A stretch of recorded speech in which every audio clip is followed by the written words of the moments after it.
terra. Saindo, porém, o sol a queimou, e porque não tinha raiz, secou-se. Outra parte caiu entre os espinhos, e os espinhos cresceram e a sufocaram, e não deu fruto. Outra, enfim, caiu em boa terra, e deu fruto. A semente brotou, cresceu e produziu a 30, a 60 e a 100 por um. E Jesus acrescentou: quem tem ouvidos para ouvir, ouça. Irmão, essa é uma parábola muito conhecida, provavelmente você já ouviu em algum momento da sua vida, e ela vai nos falar muito sobre a forma como nós ouvimos e recebemos a palavra do Senhor. Sabe o que é interessante? Que se a gente parar para pensar nessa parábola, é interessante ver que ela afeta inclusive a nossa salvação. Porque a gente precisa lembrar, irmão, que para a gente ser salvo é necessário que primeiro haja arrependimento. Depois do arrependimento é necessário que a gente creia no Senhor Jesus como nosso Salvador. Se nós não ouvirmos a palavra de fato, como nós podemos nos arrepender? Se nós não ouvirmos a palavra de fato, como nós podemos crer?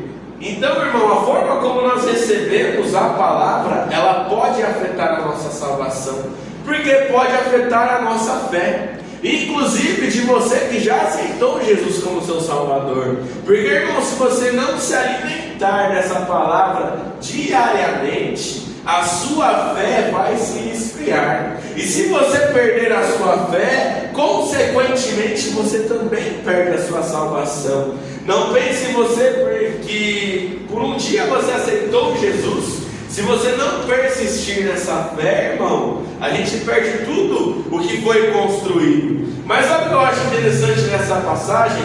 Que ela vai falar de 3 coisas aqui.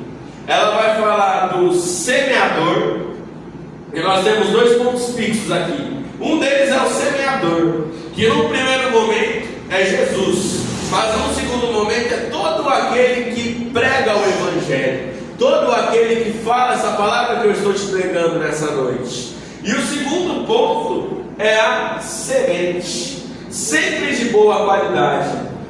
A semente e o semeador nunca são a causa de não frutificar, porque a semente é de boa qualidade, e todo pregador fiel do Evangelho, não estou falando de falsos profetas, estou falando daqueles que estão dispostos a pregar a palavra de verdade, todos eles vão lançar a semente sobre a sua vida. Inclusive, irmão, nessa noite, eu creio que a semente já está sendo lançada. Aleluia. Mas o problema não está na semente, o problema não está no semeador, o problema está no solo.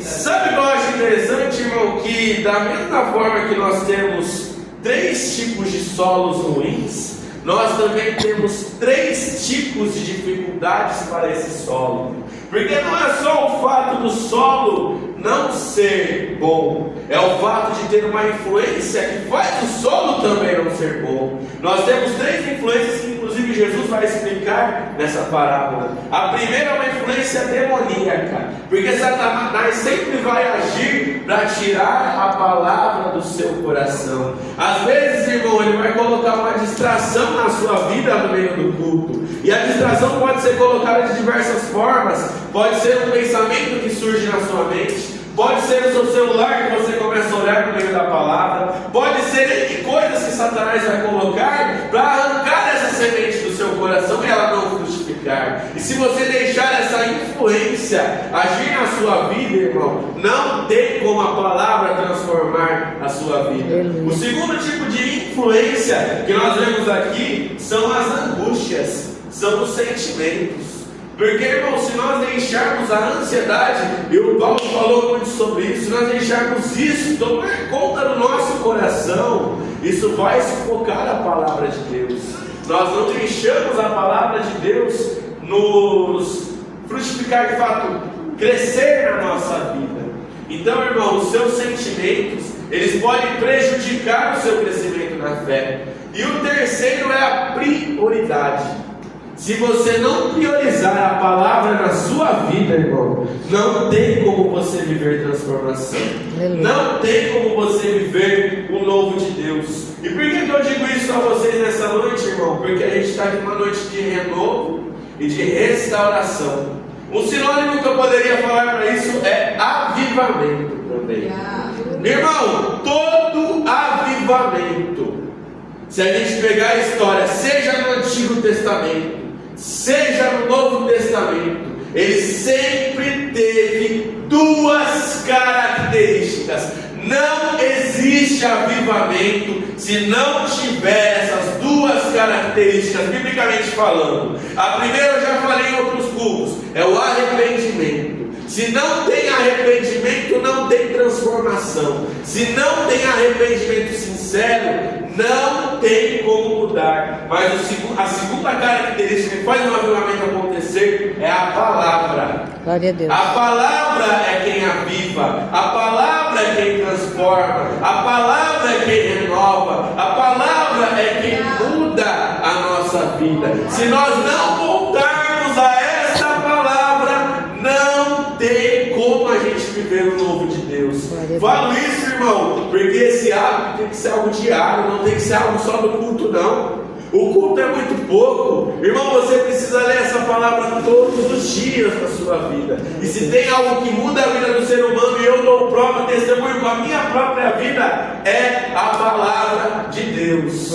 Em todo tempo, ela sempre transformou. Então nós precisamos voltar para a palavra. E sabe o que é interessante, irmão? Que Jesus ele promete uma colheita por meio dessa palavra. Mas sabe o que é interessante? Mais legal ainda, se a gente tiver a agricultura naquele tempo, uma colheita de 10 por 1 já era considerada uma colheita ótima.